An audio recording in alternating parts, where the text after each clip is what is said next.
तो अभी जब मैं ये वीडियो बना रहा हूँ, ये स्क्रिप्ट लिख रहा हूँ, तो अभी मेरा जेईई एडवांस का रिज़ल्ट नहीं आया है। बाय द वे अगर वो आ भी जाएगा तो मुझे पता है कि मैं ऑलरेडी फेल हूँ। ठीक है, पहले बता देता हूँ। चलो, तो मेरा जेईई नहीं हुआ, मतलब मैं किसी IIT, NIT, IIIT या GFTI में नहीं जा रहा हूँ, क्योंकि मैंने as you can see in comments पर लाइक नहीं किया था and it is mentioned that don't take risk, लेकिन मैंने रिस्क ले लिया।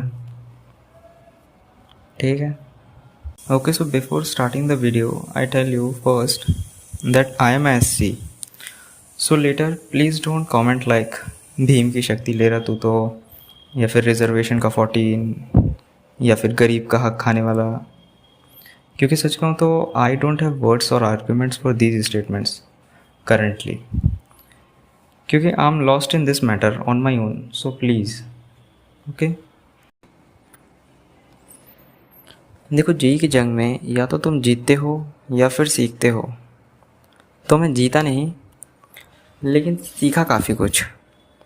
तो मैं अपनी ड्रॉप ईयर की इस स्टोरी से आपको यही समझाने की कोशिश करूँगा कि आपको मेरी तरह कौन कौन सी गलतियों को नहीं करना है। ठीक है, this is the story responsible for changing my choice from this.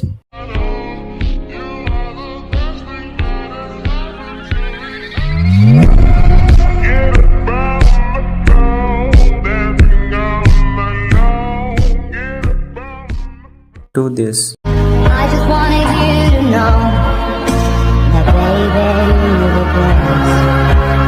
I look up in your eyes all the time, like the stars is the sun and I'm running inside. हाँ, तो 12th में 86% लाकर अपने माई बाप को जैसे तैसे मनाकर मैंने drop year करने का फ़ैसला किया। बाय द वे हाँ, वो थोड़ा मोटिवेशन सुपर 30 को देख के भी आया था, और ड्रॉप लेना इसलिए भी ज़रूरी था क्योंकि 12th के साथ जेईई देकर कुछ खासा उखाड़ा तो नहीं था। 77 परसेंटाइल, दो सुनो। और BSc का तो कुछ पता नहीं था। सोचा कोई बाप अपनी लड़की नहीं देगा और दुनिया इज्जत नहीं देगी। तो ऐसी घमासान रिसर्च पूरे 2 दिन करने के बाद मैंने फ़ैसला किया कि अब तो जेईई ही करेंगे। तो फिर क्या, पापा जी से 4800 रुपये का प्रयास जेईई 2025 बैच खरीदा और लग गए फुल जोश के साथ। बाय द वे सोचा था कि एक मेंटोरशिप भी खरीद लूँगा, लेकिन जब देखा मेंटोरशिप 18,000 की है तो अपना मुंह और अपनी चाहतों दोनों को बंद किया। हाँ, तो शुरुआत में मोटिवेशन तो एट इट्स पीक पर चल रहा था। हर दिन टाइम टू टाइम काम, zero backlog, zero remaining homework, zero DPP backlog, मतलब सब कुछ बहुत एकदम आइडियल तरीके से चल रहा था फॉर 15 डेज़ मैक्सिमम। फिर सोचा खुद को कष्ट दें थोड़ा, तो 3500 रुपये के मॉड्यूल्स भी मंगवा लिए। फिर कुछ समय बाद 1 लेक्चर का बैकलॉग बना, फिर 2 सब्जेक्ट में 3 लेक्चर का बैकलॉग बना, फिर 2 सब्जेक्ट में 2 चैप्टर का बैकलॉग बना। लाइव लेक्चर देखना छूटा, ज़ीरो बैकलॉग की स्ट्रीक टूटी, मॉड्यूल्स पर धूल जमी। बाय द वे आज तक जम रही है। जल्दी उठने की इच्छा मरने लगी। PMO की लत से तो ऑलरेडी जूझ रहे थे। फिर सब्जेक्ट से इंटरेस्ट ख़त्म होना शुरू हो गया। 1 लेक्चर में 1 दिन का वक्त लगने लगा, लेकिन कभी हिम्मत नहीं हारी। हर दिन कुछ ना कुछ थोड़ा सा ही सही, लेकिन किया ज़रूर। फिर सुबह 10:30 बजे के बाद उठना कॉमन हो गया और रात को 1:30 बजे के बाद सोना। घर वालों से लड़ाइयाँ होनी शुरू हुई। रिवीजन की अम्मा बहन खूब अच्छे से की। मेहमानों ने जीना हराम करना शुरू कर दिया। यूट्यूब और एनीमे ने भारी डिस्ट्रैक्शन बनकर अपनी पूरी अहम भूमिका निभाई, और इसी जंजाल के साथ फर्स्ट अटैम्प्ट आ गया। In simple words, if one would ask me tell me your drop story, so I will say him, कभी कभी तो लगे जिंदगी में रही ना खुशी और ना मजा, कभी कभी तो लगे हर दिन मुश्किल और हर पल एक सजा, ऐसे में कोई कैसे मुस्कुराए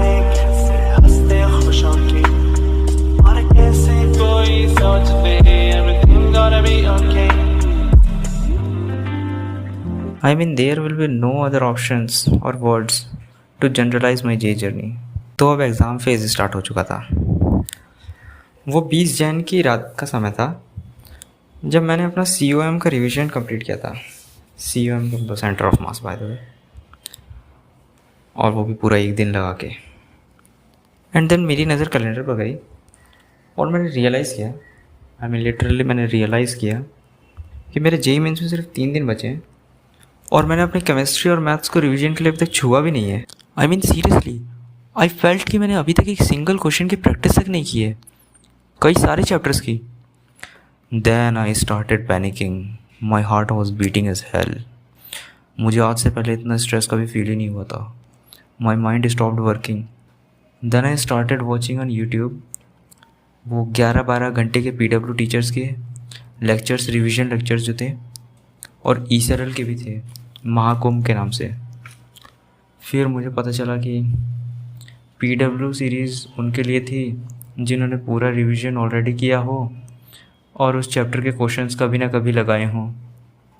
और ESRL, डैम, वो लोग तो लिटरली जस्ट खाना पूर्ति कर रहे थे अपने हर एक चैप्टर के अंदर।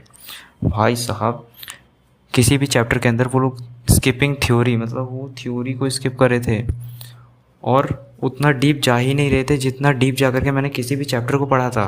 पर फिर मैंने दूसरों को ब्लेम करना बंद किया और शांति से सोचा कि अब मेरे हाथों में क्या है और मैं अब इन दिनों में कर क्या सकता हूँ।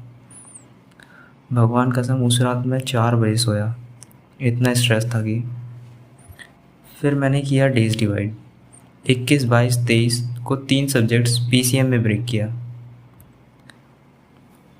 21 को मैथ्स, 22 को केमिस्ट्री और 23 को physics. And I can tell you that in my these 3 days I literally was at my best. मतलब मैंने 16 आवर से भी ज़्यादा आराम से पढ़ा। तो अपने ड्रॉप की जितनी भी प्रिपरेशन थी उसको एक तरफ रख के और अपनी 3 दिन की प्रिपरेशन को अपने साथ ले करके बिना किसी मॉक टेस्ट दिए आधी अधूरी रिवीजन के साथ चला गया JEE मेंस का फर्स्ट अटैम्प्ट देने। तो पेपर तो मैं कबाड़ा करके आया था एज एक्सपेक्टेड। 23 क्वेश्चन अटैम्प्ट किए थे मैंने इन टोटल।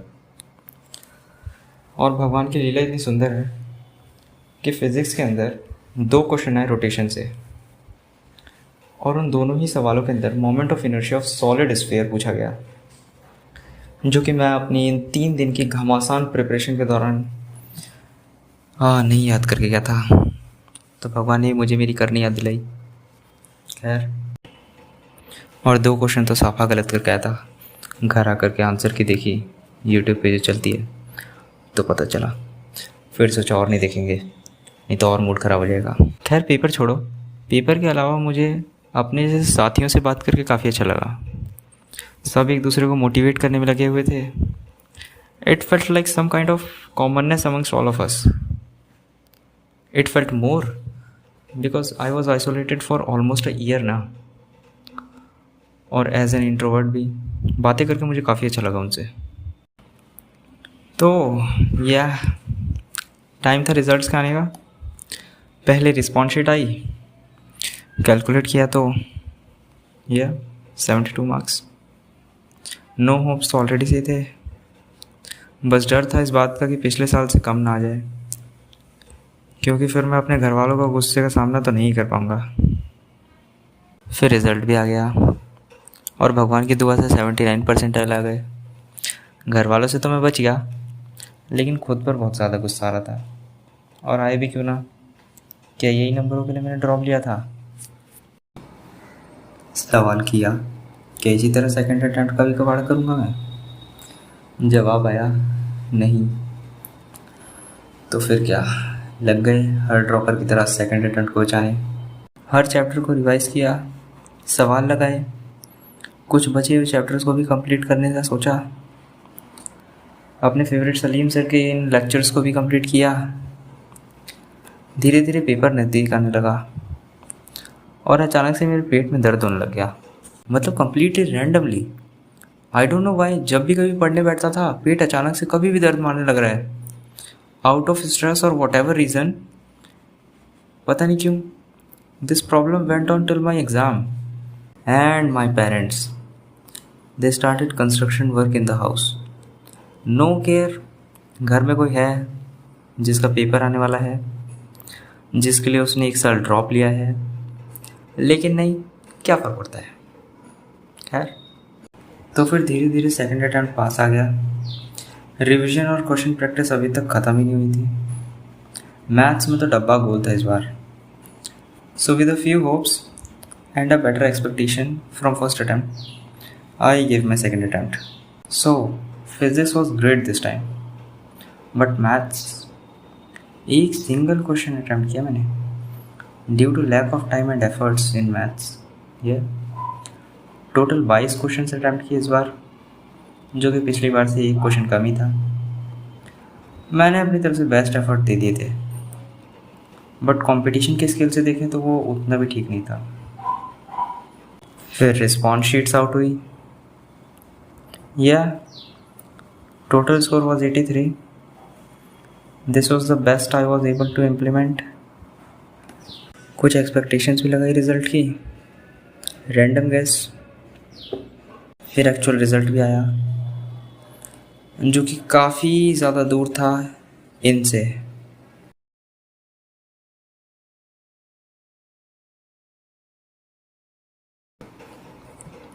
एडवांस की कट ऑफ तो क्लियर हो गई थी, लेकिन रिज़ल्ट देखकर सारी पढ़ने की इच्छा ही ख़त्म हो गई। अब इतना प्रेशर मुझ पर नहीं चला जाएगा।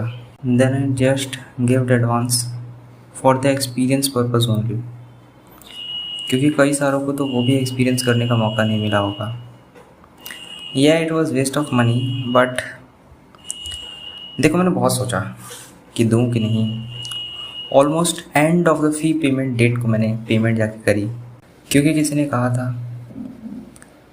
नहीं दोगे छुप जाओगे तो कुछ नहीं पता चलेगा, अगर देख लोगे दे दोगे तो कुछ सीखने को ही मिलेगा। तो मैंने सोचा ठीक है, दे ही देते हैं।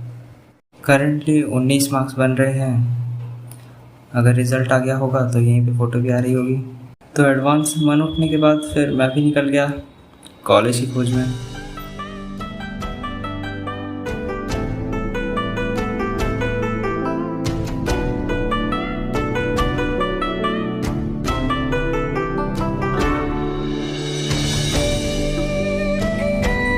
ड्रीम कॉलेज में तो एडमिशन हुआ नहीं है, खैर कोई बात नहीं।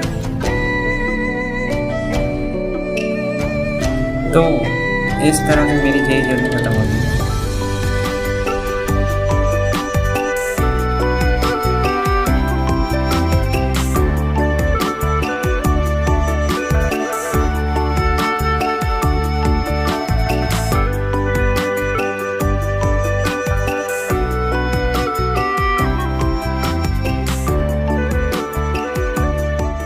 ओके, सो अभी मैं कवर करूँगा वो सारी चीज़ें, वो सभी ख़राब चीज़ें जिन्होंने मेरी जेई जर्नी में मेरा नाश किया,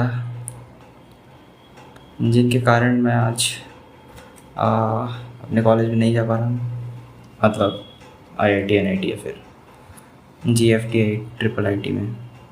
तो सबसे पहला पॉइंट रहेगा लेट उठना। या लेट उठना मतलब मैं 10:30 बजे के बाद ही उठता था हमेशा, मतलब पूरी जेई जर्नी के दौरान तो मोस्टली मैं 10:30 के बाद ही उठा हूँ। तो वो काफ़ी ज़्यादा एक मतलब ख़राब चीज़ मैंने करी अपनी पूरी जेई जर्नी के अंदर। सो मेक श्योर तुम लोग ये गलती ना करो कभी भी। ओके, दूसरी गलती है देर से सोना। वही देर से सोओगे तो लेट से उठोगे। तो मैं 1:30 बजे के बाद ही यूजुअली सोता था, मतलब 1:30 बजे तो मेरा एक लिमिट हो गया था कि इतने बजे तक तो जागना ही है। तो ये सब सीन था मेरा, तो ये मैंने गलती करी। ओके, सो तीसरी गलती रही बैकलॉग बनने देना। यस, डेफिनेटली बैकलॉग का बनना भी किसी की भी जेई जर्नी के अंदर काफ़ी बैड चीज़ होती है। सो मेरी जेई जर्नी में तो काफ़ी ज़्यादा था, आई मीन बैकलॉग तो बहुत ज़्यादा था मेरी जेई जर्नी में। Fourth one will be no regular revision plan. Yes, revision, एक तो रिवीजन और एक रहेगा रेगुलर रिवीजन। देखो दोनों अलग अलग चीज़ें होती हैं। मेरी जेई जर्नी में दोनों ही नहीं थे, तो ये मैंने काफ़ी ज़्यादा ख़राब चीज़ करी। 5वां है not even a single mock test ever given. देखो कभी रिवीजन अगर मैंने की होती तो मुझे कॉन्फिडेंस होता अपने आप पे, लेकिन वो कॉन्फिडेंस मुझे कभी आया ही नहीं क्योंकि मैंने कभी रिवीजन ही नहीं करी थी। इस वजह से मैंने कभी मॉक टेस्ट ही नहीं दिए, इस डर से कि रिवीजन तो हुआ नहीं, मॉक टेस्ट में भी तो ख़राब ही करेंगे। ऑफ कोर्स सिंपल सी बात है, ऐसा मुझे लगता था। तो वो मैंने काफ़ी गलत चीज़ करी थी। अगला रहेगा spending time more than expected. Yes definitely. देखो मैं जब भी होमवर्क करता था तो कभी कभी मतलब बहुत बाद में जाते थे, मतलब लगभग नवंबर दिसंबर के टाइम पे मुझे होमवर्क में पूरा एक एक दिन लगने लग गया था। मतलब होमवर्क इतना ज़्यादा होता था तो मैं मतलब बहुत ज़्यादा ही टाइम स्पेंड कर देने लग जाता था मतलब उन चीज़ों पे जिनकी ऐसा कोई ज़रूरत भी नहीं थी। जैसे कोई क्वेश्चन हो गया फिज़िक्स का, उसे मैं करने लगा हूँ 5 मेथड से अलग अलग तरीक़ों से, तो वो शायद मुझे नहीं करना चाहिए था। तो ये भी मैंने काफ़ी ख़राब चीज़ करी थी। और इसके अंदर लेक्चर्स भी आ जाएंगे। लेक्चर्स को भी मैं एक एक दिन तक देखने लग रहा था, एक ही लेक्चर में एक दिन लगने लग गया था, तो वो भी काफ़ी गलत था। Next will be no short notes prepared of each and every chapter. Yes definitely short notes जो होते हैं वो ज़रूरी तो होते हैं, ये मुझे पता था, मतलब शुरू से ही पता था ड्रॉप ईयर से तो, लेकिन कभी शॉर्ट नोट्स बनाने का ऐसा टाइम ही नहीं मिला, तो मतलब मैंने उन पर ज़्यादा ध्यान भी नहीं दिया, तो ये मैंने काफ़ी गलती करी। अच्छा अगला जो रहेगा मेजर वाला जो रहेगा जो मैंने गलत चीज़ करा वो है excessive phone addiction. Yes definitely YouTube पर बहुत ज़्यादा, मतलब मैं यूट्यूब पर था, मतलब मेरा मिनिमम एक दिन का 4 घंटा तो मेरा मिनिमम होता था यूट्यूब पर। मतलब मैंने यूट्यूब बहुत ज़्यादा चलाया है। मोस्टली मैं क्या करता था, मैं गेम प्ले वॉच करता था और कुछ बाकी वीडियोस देखता था कुछ, तो मतलब फ़ोन एडिक्शन काफ़ी ज़्यादा था मेरा, तो ये भी एक गलत चीज़ है काफ़ी। अच्छा next will B PMO addiction, porn masturbation and orgasm addiction. शुरुआत में ये भी काफ़ी ज़्यादा थी, एक समय पे तो एक्सट्रीम पर थी, काफ़ी ज़्यादा रिग्रेट्स होते थे, पूरा दिन बर्बाद चला जाता था, लेकिन धीरे धीरे इसे तो मैंने कॉन्कर किया था। लेकिन हाँ इनिशियली काफ़ी ख़राब चीज़ थी, तो ये भी है एक point. Okay so the last one and the most important one was no guidance. Legit, तुम किसी कॉम्पिटिटिव एग्ज़ाम की तैयारी कर रहे हो और तुम्हें कोई गाइड करने वाला ही नहीं होता ना, तो वो काफ़ी ज़्यादा ख़राब चीज़ होती है। मेरी प्रिपरेशन में मेरे को कोई गाइड करने वाला नहीं था। आई होप कोई होना चाहिए था, शायद मेंटोरशिप से मिल जाता हाँ मैंने नहीं ली तो क्या कह सकते हैं। हाँ लेकिन कोई होना चाहिए, मतलब गाइड करने वाला हमेशा कोई होना चाहिए। मेरे केस में नहीं था। अच्छा बैड्स तो काफ़ी ज़्यादा ही बता दिए, मतलब बहुत सारे हो गए बैड्स। अगर केवल इतने बैड्स ही होते तो AIR ये ना करके ये आई होती। तो जाहिर सी बात है कुछ गुड्स भी थे, किए होंगे, कुछ सेक्रीफाइसेस भी किए होंगे, तो वो बताता हूँ। So the first one will be maintaining a daily target diary. Yes definitely मेरे पास एक डायरी थी, मैंने बनाई थी अपने प्रिपरेशन को ट्रैक करने के लिए। उसके अंदर मैं क्या करता था कि उसको मैं 2 सेक्शंस में डिवाइड करता था। एक तरफ मैं लिखता था कि आज पूरे दिन में किन किन चीज़ों पर तुमने टाइम वेस्ट किया, और उसके दूसरी तरफ में था कि अब कल के तुम्हारे पास टारगेट्स क्या क्या है। तो इस तरीके से मैंने एक डायरी बनाई थी, तो उसके अंदर मैं हर दिन लिखता था। और शायद वही एक रीज़न है कि आज मुझे उतना रिग्रेट नहीं है, क्योंकि मुझे पता है कि मैंने हर दिन किन किन चीज़ों पर अपना टाइम वेस्ट किया। तो ये काफ़ी सही चीज़ करी मैंने। Next good will be this, what did you have done for JEE till now. मतलब ये नोटिफिकेशन मेरे पास 12th से ही है। मतलब पता नहीं 12th में मैंने कौन सी मोटिवेशनल वीडियो देख ली थी, फिर उसके बाद मैंने इसे लगाया। मतलब कैलेंडर पर ये नोटिफिकेशन था जो हर महीने की 31 तारीख को 31 नहीं 30 तारीख को आता था करेक्ट 12 बजे दोपहर के, और मुझे रियलाइज़ कराता था कि इस महीने मैंने कौन कौन से चैप्टर्स किए, क्या क्या मैंने अपने जेई की जर्नी में प्रोग्रेस करी। तो ये काफ़ी सही चीज़ थी। इससे मुझे एक रहता था, थोड़ा बहुत टेंशन भी रहती थी कि चीज़ें हो रही हैं कि नहीं हो रही। तो ये काफ़ी सही चीज़ करी मैंने। Okay, third one will be know games और एनी एडिक्शन।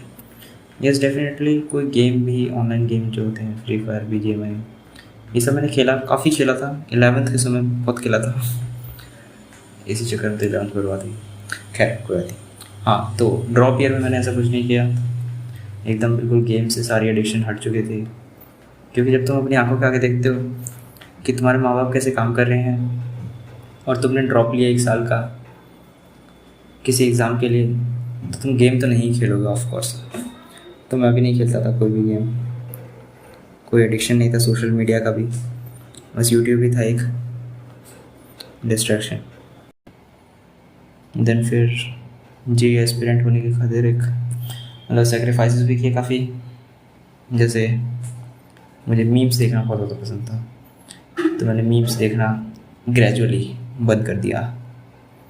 ऐसे ही मतलब यूट्यूब से एडिक्शन कम करने के लिए मैंने क्या किया कि मतलब कई सारे यूट्यूब चैनल्स को मैंने अनसब्सक्राइब किया, और एक रूल बना लिया अपने लिए कि अब से कोई सा भी नया यूट्यूब चैनल मैं सब्सक्राइब नहीं करूँगा। उसकी वीडियो देखूँगा, अगर किसी को पसंद आ गई तो, लेकिन मैं सब्सक्राइब नहीं करूँगा, इससे वो मेरी फीड के अंदर भी नहीं आएगा कभी। तो ये मैंने किया, थोड़ा सा अपनी तरफ से एक एफर्ट दिया था। Okay, next one will be didn't watch any anime और tried to follow any. Yes definitely, मैंने कोई भी एनिमे को नहीं देखा। मतलब मैंने अपने बैट्स में लिखा था कि मतलब बैट्स में नहीं, अपनी स्टोरी के टाइम पे बताया कि यूट्यूब और एनिमे ने काफ़ी ज़्यादा मतलब डिस्ट्रैक्ट किया था। लेकिन मैंने कभी भी किसी एनिमे को फॉलो नहीं किया कभी भी, मतलब पूरा नहीं देखा, या फिर कभी देखा भी नहीं, कोई एपिसोड भी नहीं देखा। मतलब मैंने जो भी देखा केवल एक्सप्लेनेशंस देखे थे, जो कि 1 घंटे के होते थे किसी भी एनिमे के, अगर मेरा मन भी होता था देखने का तो। लेकिन मैंने कभी खुद से किसी भी एनिमे को नहीं देखा, एक्सेप्ट फॉर वो डैंडेडन, उसके मैंने लास्ट के 2-3 एपिसोड देखे थे बस। उसके अलावा मैंने किसी भी एनिमे को नहीं देखा। ओके, अगला सेक्रीफाइस कह सकते हैं कि loved Marvel but didn't watch any movies और अ सिंगल सीरीज़। मतलब मार्वल को मैंने नहीं देखा, कुछ भी नहीं देखा मार्वल को तो मैंने एकदम छोड़ ही दिया था। अच्छा, मार्वल के अलावा मतलब कोई दूसरी मूवीज़ भी नहीं देखी मैंने। मतलब मैं अपना टाइम वेस्ट नहीं करता था मूवीज़ को देखने में कभी भी। 2 घंटे लगा कर कोई मूवी देख रहे हैं, तो ये सब काम मैंने कभी नहीं किया। हाँ, मैंने मतलब मूवीज़ के एक्सप्लेनेशन देखे 10-15 मिनट के, अगर मुझे मतलब किसी मूवी को देखना होता था तो। लेकिन मैंने कभी पूरा मूवीज़ पे टाइम वेस्ट नहीं किया। अभी मत कहना कि बात तो बराबर ही होती है, नहीं होती बराबर। Okay, next one and the major good one will be getting to know about NoFap and completed my target in first attempt. Yes definitely, मैंने PMO के एडिक्शन से मैं जूझ रहा था शुरू में, बैट्स में मैंने उसे ऐड किया। शुरुआत में बहुत ज़्यादा था, वो एक्सट्रीम पर था मतलब लेकिन बाद में जनवरी के टाइम पे मतलब काफ़ी ज़्यादा लेट हो ही जाता। मतलब ड्रॉप ये जब ख़त्म होने के समय पे आ रहा है, एग्ज़ाम फेज़ जब स्टार्ट हुआ तब जाकर के मुझे NoFap के बारे में पता चला। तो फिर मैंने जैसे ही मुझे NoFap के बारे में पता चला, मैंने उसे फॉलो करना शुरू किया, और फिर उसके बाद अपना टारगेट भी कंप्लीट किया। यस, और अब मैं उस एडिक्शन से तो काफ़ी ज़्यादा दूर आ चुका हूँ। मतलब अब मुझे लगता है मैं कभी भी उधर जाऊँगा। मतलब it was really a waste of time. और सबसे बड़ी मतलब गलती जो होती है लोगों से वो ये होती है कि वो कभी एड्रेस नहीं कर पाते। लेकिन मैंने कम से कम एड्रेस किया उस चीज़ को, और उसके ऊपर भी काम किया, तो ये एक अच्छी चीज़ थी। ओके, देन फाइनली जो अच्छी चीज़ मैंने करी वो थी learning things up to deep level. Yes definitely, जो भी चीज़ों को मैंने पढ़ा वो एकदम डीप लेवल तक जा कर के पढ़ा, एडवांस लेवल जिसे कहते हैं। तो वो पढ़ने में मुझे काफ़ी अच्छा लगा। मतलब टीचर्स अगर अच्छे हों तो तुम सही से सीख सकते हो चीज़ों को। जैसे रोटेशन हो गया, उसको मैंने मैक्स लेवल पे जाकर के पढ़ा और मुझे काफ़ी अच्छा लगा। सेंटर ऑफ मास हो गया, उसके अलावा इलेक्ट्रोस्टैट्स या फिर केमिकल इक्विलिब्रियम, आयनिक इक्विलिब्रियम। मतलब इन चैप्टर से मैं कभी डरा करता था, बहुत ज़्यादा डरा करता था। मतलब इन्हीं से मतलब डर करके मैंने ड्रॉप लेने का सोचा था। और ड्रॉप जब मैं ले रहा था तभी मैं यही सोच रहा था मतलब कि अरे यार इनसे सामना होगा अब तो कैसे होगा, चीज़ें कैसे हैंडल होंगी, कभी सीख भी पाऊँगा कि नहीं। लेकिन मैंने सीखा, चीज़ों को सीखा और चीज़ें आसान थी। कहने के लिए काफ़ी कुछ है लेकिन अभी थोड़ा ही बताते हैं इसके बारे में। तो ये काफ़ी सही चीज़ करी, मतलब मैंने चीज़ों को बहुत डीप लेवल पर जा कर के समझा।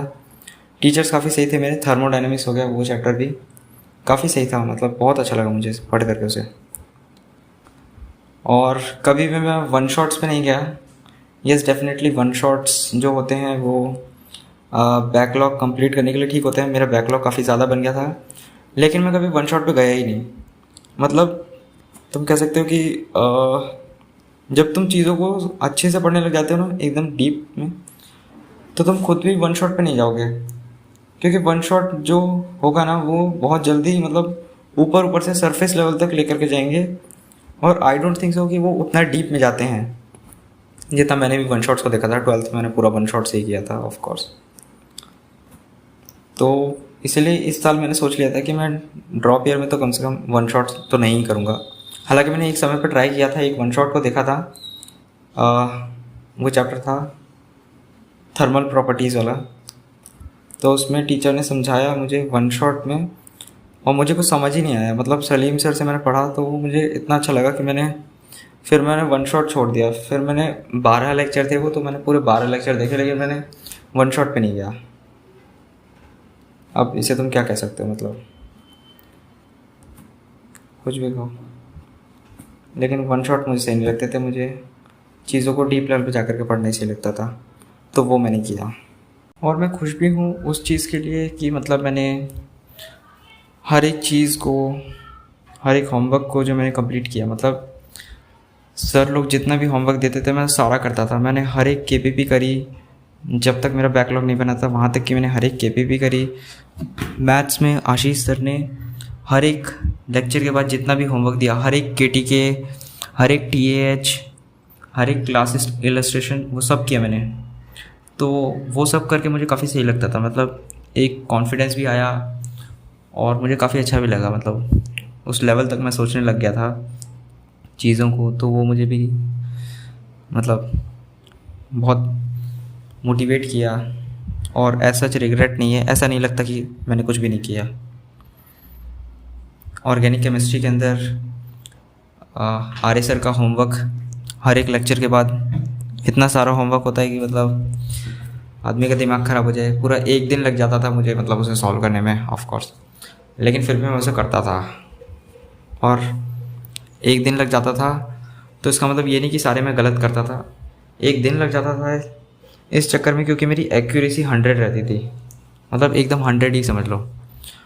तो जब नेक्स्ट क्लास में सर होमवर्क रीचेक कराते थे तो जब हर एक क्वेश्चन सही जाता था तो वो देख करके भी काफ़ी खुशी होती थी।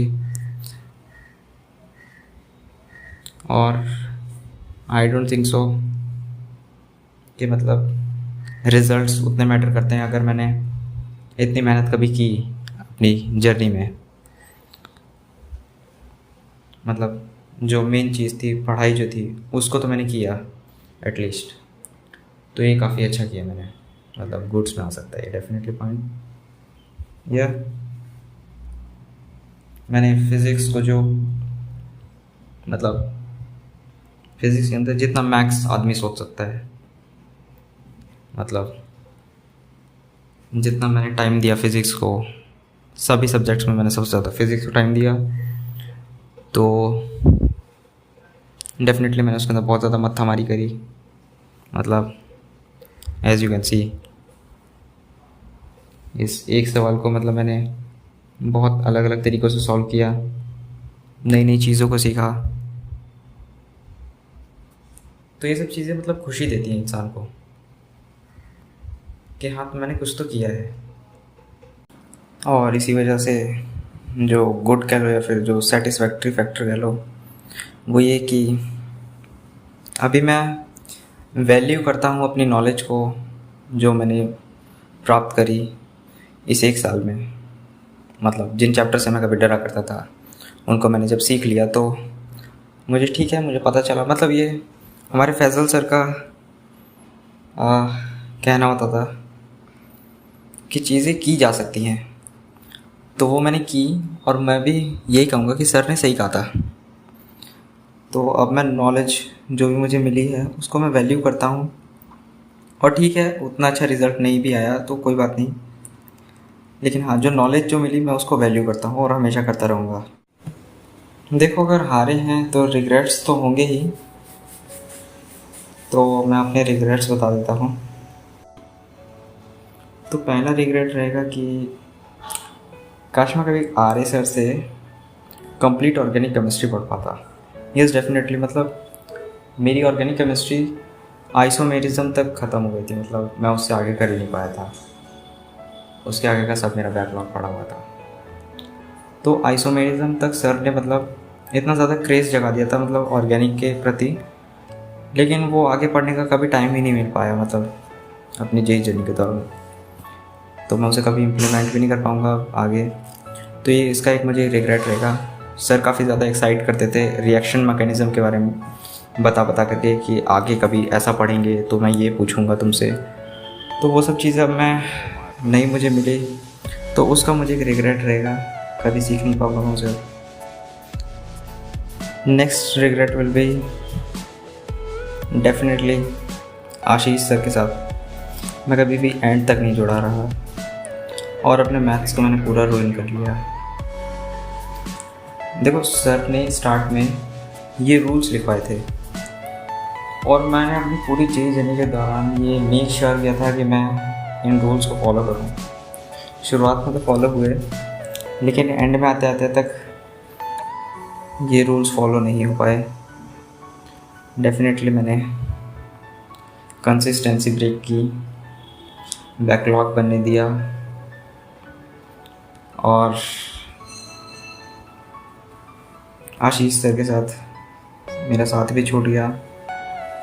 मैथ्स एकदम बर्बाद कर ली मैंने अपनी। आशीष सर मतलब मैथ्स बहुत अच्छी पढ़ाते थे। मतलब मैथ्स मुझे जितनी भी मतलब पसंद थी, मतलब मैथ्स मुझे बहुत ज़्यादा पसंद थी, बस उसमें दिक्कत ये थी कि वो बहुत ज़्यादा ही टाइम कंज्यूमिंग हो जाती थी और इस चक्कर में वो कभी कभी बहुत ज़्यादा मतलब सिर भी दिमाग ख़राब करने लग जाती थी। तो इसलिए फिर मेरा मैथ्स से धीरे धीरे इंटरेस्ट ख़त्म होने लग गया और फिर धीरे धीरे मैंने उस पर ध्यान देना ही छोड़ दिया। तो इस तरीके से मैंने अपने मैथ्स को रुइन किया। तो इसका मुझे एक रिग्रेट रहेगा, काश आशीष सर के साथ मैं मैथ्स पूरी कंप्लीट कर पाता और ये जो रूल्स थे इनको मैं फॉलो कर पाता कभी। या लास्ट रिग्रेट विल बी, काश मुझे गाइड करने वाला होता कोई from my 11th। Yes, definitely अगर कोई 11th से मुझे गाइड करता तो मुझे ड्रॉप लेने की ज़रूरत नहीं पड़ती। I mean, कोई बताता कि IIT NIT चीज़ें होती क्या हैं या ये काम कैसे करती हैं, इनके लिए क्या क्या करना पड़ता है, जेई क्या है, इसके लिए कितना पढ़ना होता है, मैं क्या कर रहा हूँ अभी, मैं जो भी कर रहा हूँ सही कर रहा हूँ कि नहीं, किस बात पर जा रहा हूँ, ये क्या कर रहा हूँ अभी मैं, किस तरीके से अपना टाइम मैनेज किया जाता है, कौन सा सब्जेक्ट ईजी है उस पर ज़्यादा टाइम दिया जा सकता है, कौन सा हार्ड है उस पर कम टाइम दे करके भी ज़्यादा कैसे उसमें से मार्क्स निकाले जा सकते हैं। तो ये सब चीज़ें नहीं बताती मुझे। डेफिनेटली अगर कोई गाइड करने वाला होता तो वो मुझे बताता। हालांकि खुद से सीखने में भी एक अलग मज़ा है, लेकिन अगर एक रिग्रेट कहा जाए तो हाँ कह सकते हैं, काश वो मेरा कोई घर वाला ही हो सकता था, काश वो मेरे मम्मी पापा ही हो सकते थे। मतलब उनको पता होता अगर जेई के बारे में, जेई क्या है, IIT क्या है, तो वो भी मुझे गाइड कर सकते थे। लेकिन कोई बात नहीं, हाँ रिग्रेट अगर है, रिग्रेट है तो है, लेकिन मतलब ये सभी रिग्रेट्स अब ऐसा मैटर नहीं कर रहे, क्योंकि आफ्टर रिजल्ट्स जब मैं किसी कॉलेज में जा रहा हूँ मतलब, तो अब मैं लाइफ में ओवरऑल मैं आगे ही बढ़ रहा हूँ। तो पीछे के रिग्रेट्स को रख कर भी कोई फ़ायदा नहीं होता, ठीक है। तो जो कल मुझे रिग्रेट लगते थे वो आज कुछ नहीं, एक पार्ट ऑफ द जर्नी समझ लो, वो लगते हैं। और ऐसे रिग्रेट्स तो जीवन में बहुत सारे होंगे। तो ये रिग्रेट्स मतलब कोई ऐसा वो नहीं है कि जिनके चक्कर में आदमी कोई अपनी जान ही ले ले या कुछ ऐसा कर दे, नहीं। बस हाँ, दुख है, हर जगह है, कुछ कर नहीं सकता इंसान इसमें। So in last, if your question was this, so my answer will be this.